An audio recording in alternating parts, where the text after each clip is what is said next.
Live with studios in Midland and Odessa, you're watching CBS7 First Alert News at 9 on the CW West Texas. Scary. I had never have felt that fear in my life. You know, all you can do is hunker down and hope for the best and pray, and that's what we did.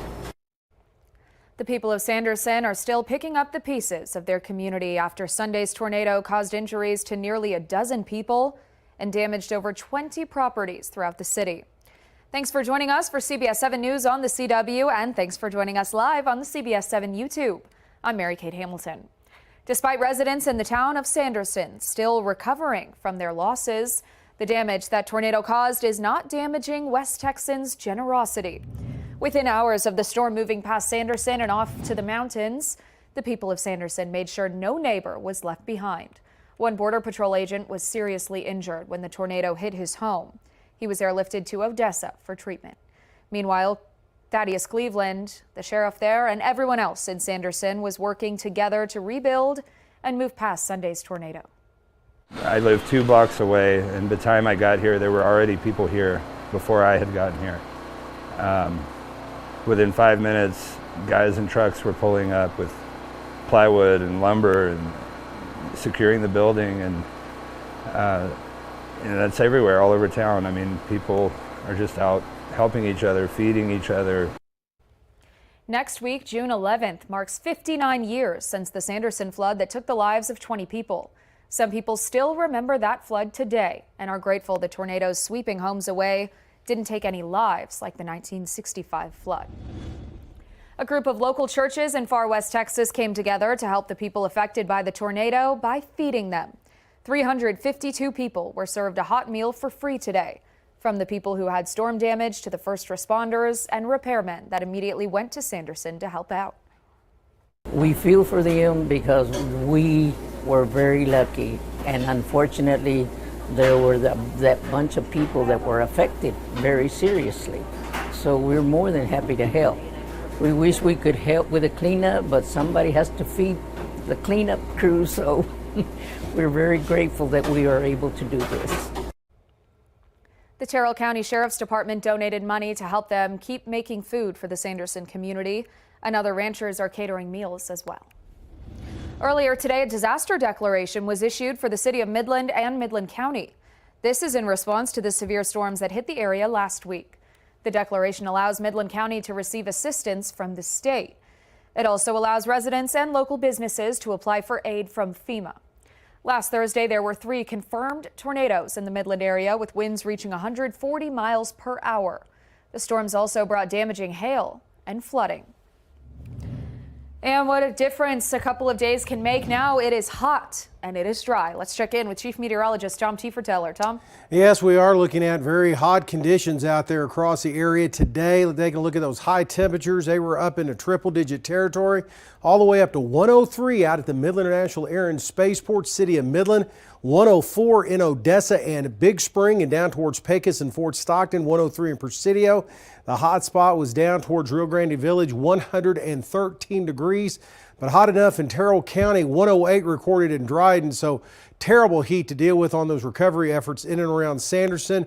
We are trying to cool off a little bit, and we're out of triple digits for most locations except right along the Rio Grande here at the present time, cooling off to the lower 90s right across the Permian Basin as humidity levels starting to improve a little bit, trying to come back up as that dry line trying to push back across portions of Terrell County right now as the winds coming around to the south there, and they are calming down quite a bit across the area as we're not looking at too many gusts other than 22 there in and around Alpine. So for tonight, we're going to see that wind come around to the northeast with a weak front. It's not going to do a lot to temperatures, only about 70 on the overnight low.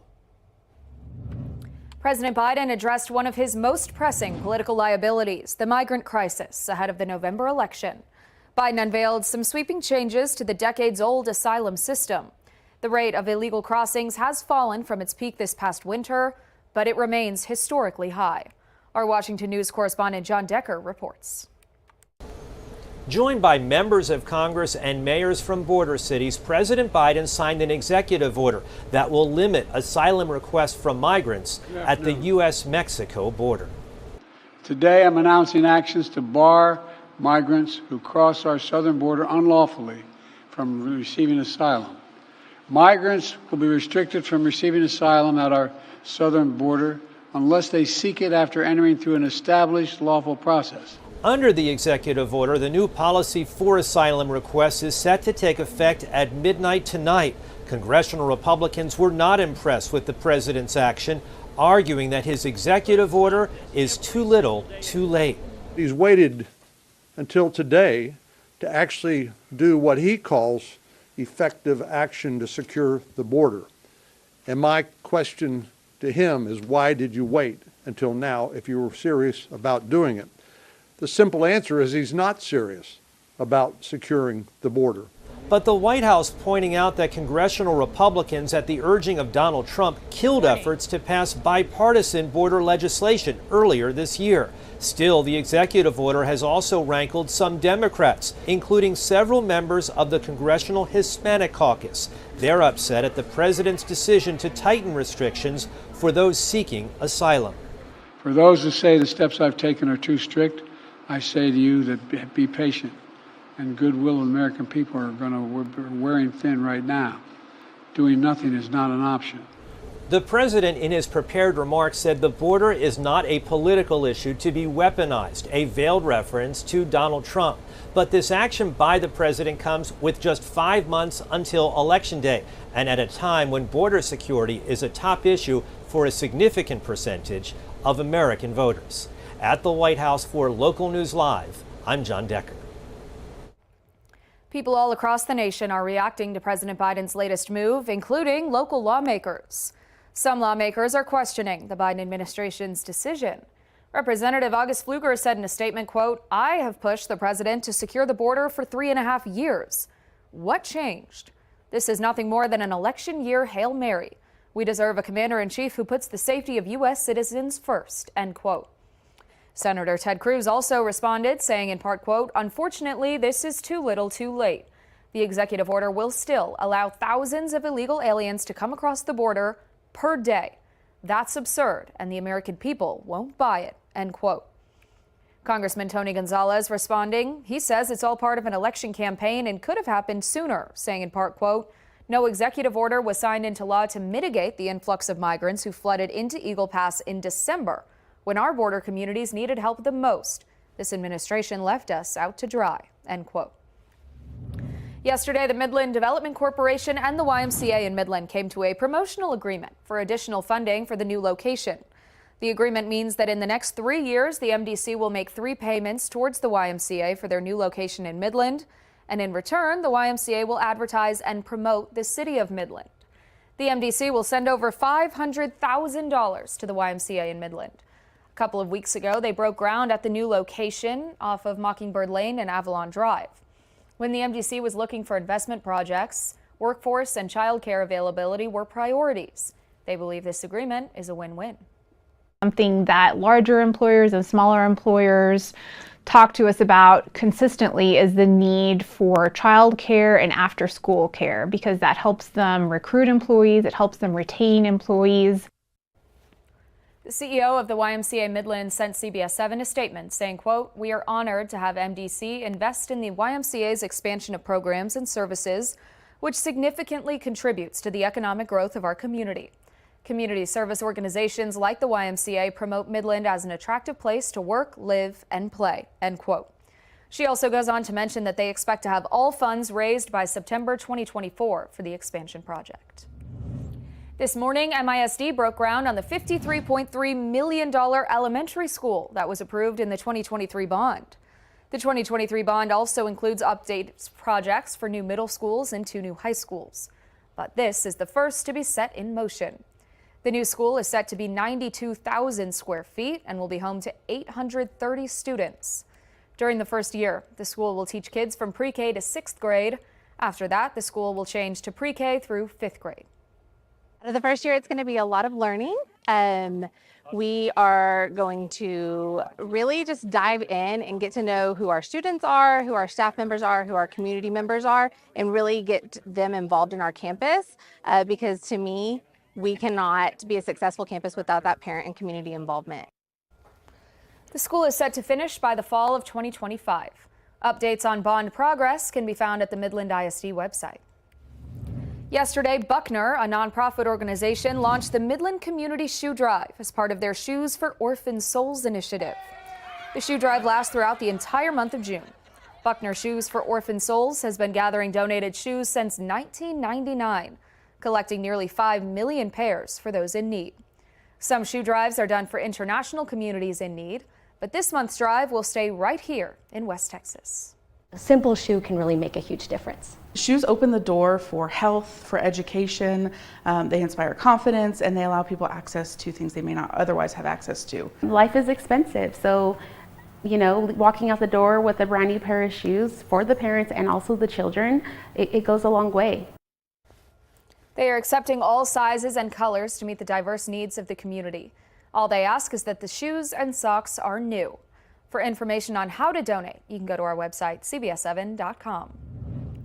Still ahead, a new Midland business with old Midland ties. CBS 7 Small Business Shoutout is coming up next.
It's the first Tuesday of the month, which means it's time for CBS 7 Small Business Shoutout.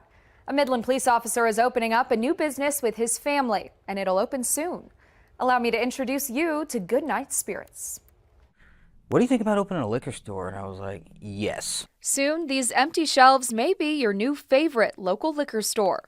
And it doesn't get any more local than the Goodnights. One of my relatives is Charles Goodnight, and Texas Ranger. Our families, between on my grandfather's side, the Goodnight side, and my grandmother's side, the Hendersons, we've been in Texas around 200 years.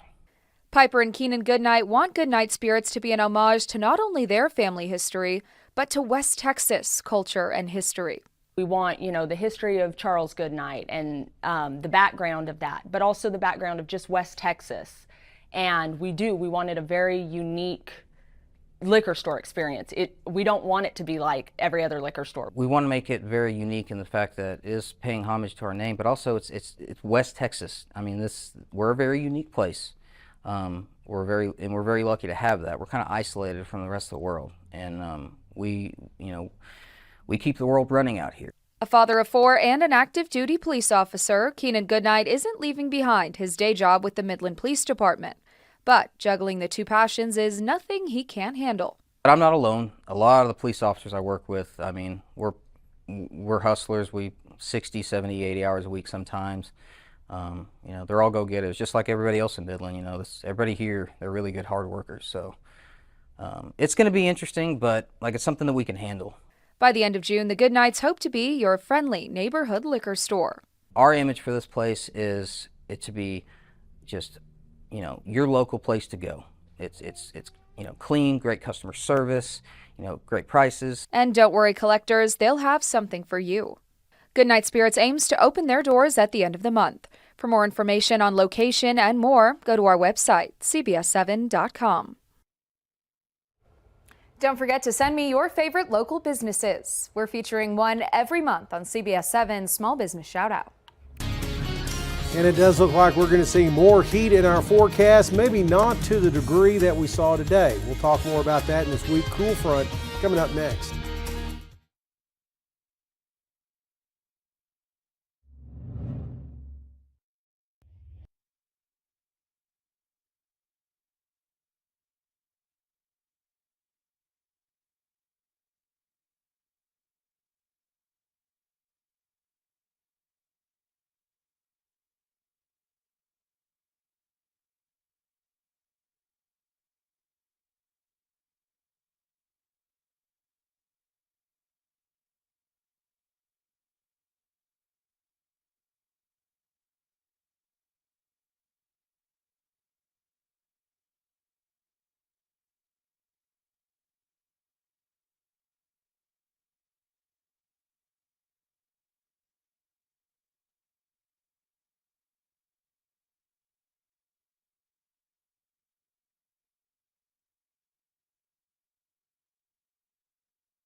Now, from the CBS7 First Alert Weather Center, here's Chief Meteorologist Tom Tiefertiller.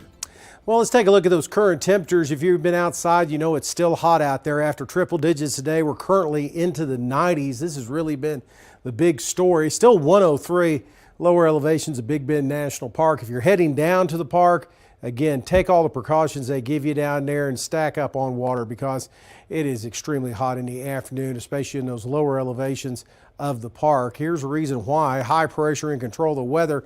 You have this little trough moving through. Now, all the thunderstorms with it are firing up across portions of Oklahoma, but it's going to be enough as we'll see the tail end of a front move in, but not expecting any showers or thunderstorms with this, just shaving a degree or two off the high temperatures coming up tomorrow. Now, most of the thunderstorms have been outside the state. A little bit of activity just west of Rio Grande City and also across portions of Oklahoma. That's where they're dealing with thunderstorms right now. Been a couple across portions of the Texas Panhandle, but not having too much success moving off to the south and southeast.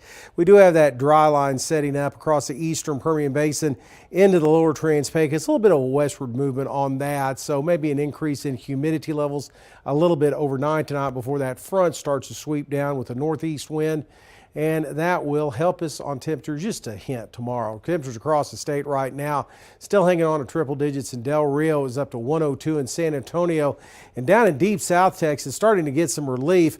Around the Corpus Christi area, heat index values at one time were up around 122 degrees this afternoon, and they're expecting even higher readings coming up tomorrow. For West Texas, again, we are going to be looking at plenty of cloud cover here and there mixed in with the sunshine across the area. Maybe an isolated shower or thunderstorm across the mountains tomorrow, but that should really be about it for tomorrow afternoon and into the evening, as we're expecting, again, temperatures not just quite as hot, Moving the clock ahead towards Thursday, see a little more activity, try to blow up across the mountain areas. So we'll call it a scattering of showers, thunder showers in the forecast for Thursday afternoon. And there's another part of this weak front, maybe an outflow boundary trying to come down across the South Plains. Maybe a shower late Thursday night across the northern Permian Basin into portions of southeast of Mexico. We'll watch that. Nothing doing tonight, lower 70s on the way. Again, upper 90s tomorrow is what we're expecting across the Permian Basin, but still hitting on triple digits south and west of the Pecos River. Back to triple digits everywhere Thursday and Friday, introducing a few more isolated thunderstorms this weekend. A plan to federally protect access to contraception is set for a vote in the Senate. We'll give you the latest next.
Senate leadership is pushing to protect access to contraception nationally. Democrats in Washington are concerned about state efforts to restrict abortion. Our Washington News Bureau correspondent Brendan Cullerton tells us what Democrats and Republicans are saying on Capitol Hill. Democrats say with Roe v. Wade overturned, Congress needs to protect women's access to contraception. Republicans say this is a political ploy heading into election season. Defend abortion rights!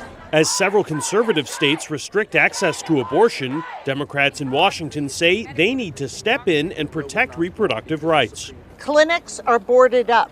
Doctors are afraid to do their jobs. Patients are being pushed to the edge of death. A bill set for a vote in the Senate would prohibit state restrictions on access to contraception, protecting women seeking care and providers from legal penalties. Democrats seek to force a vote on a similar package in the House. I will not stand idly by and watch extreme politicians interfere with women's private health care choices. Republicans say Democrats are pushing a bill they know won't pass for political purposes and are trivializing the issue. This is a life. This is a life. Does anyone say that that child is not a life? How could you not? The Senate is expected to vote on the bill Wednesday. If the Senate passes the plan, it would go to the Republican-controlled House. In Washington, I'm Brendan Cullerton.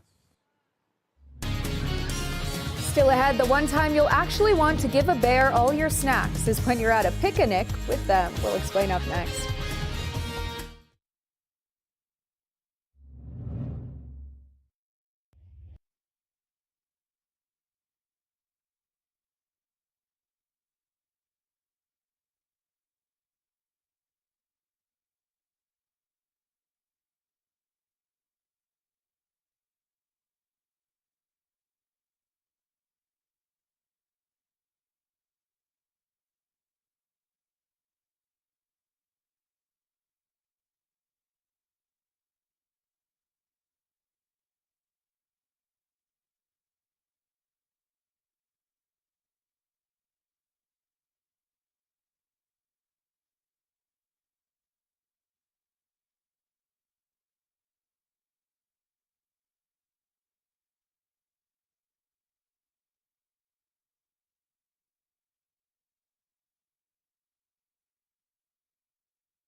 The Oakland, California Zoo hosted its third annual Bear Camp event to celebrate National Black Bear Day. Guests watched the black bears destroy a mock campsite set up by their keepers to underscore the importance of outdoor safety and preventing bear encounters in the wild. Officials say the most common human-bear conflicts involve unsecured trash and food. The zoo provided the bear picnic to urge people to take precautions to minimize interactions with bears while enjoying outdoor activities. All right, this one's almost so ridiculous that I'm having trouble talking about it. But I mean, this is definitely one way to go about it. Yeah, a good way to warn people, I guess. Hey, this could be your campsite if you don't do the right things. And bears, of course, are wild animals, and so if they see food, they want food, and we've been told this for forever. But I guess the black bears had the day off for National Black Bear Day, so they substituted brown bears. I know, that is interesting, isn't it? But anyway. I guess maybe like it's camping season, and I don't know. Yeah, nothing like whipping the bears up into a frenzy. Right, of course, yeah. I mean, anything for the zoo goers. Good thing it was at a zoo. Anyway, well, the weather. Everybody's hating this hot weather. Yeah, we're not going camping. No, it's a little hot. If you're heading to Guadalupe or down to Big Bend, watch out because we're seeing some extremely hot temperatures. It was up to 113 degrees today in the lower elevations of Big Bend National Park. We're gonna have a weak cool front, just a very weak cool front, shave a couple of degrees off the temperatures tomorrow. But we'll get back in those triple digits area wide. Looks like Thursday and Friday. Not too much rain in the forecast as it looks like it's going to be hot here for the start of June. One thing you can count on in June, triple digits. All right, thanks for joining us here at 9. We've got more news coming up at 10.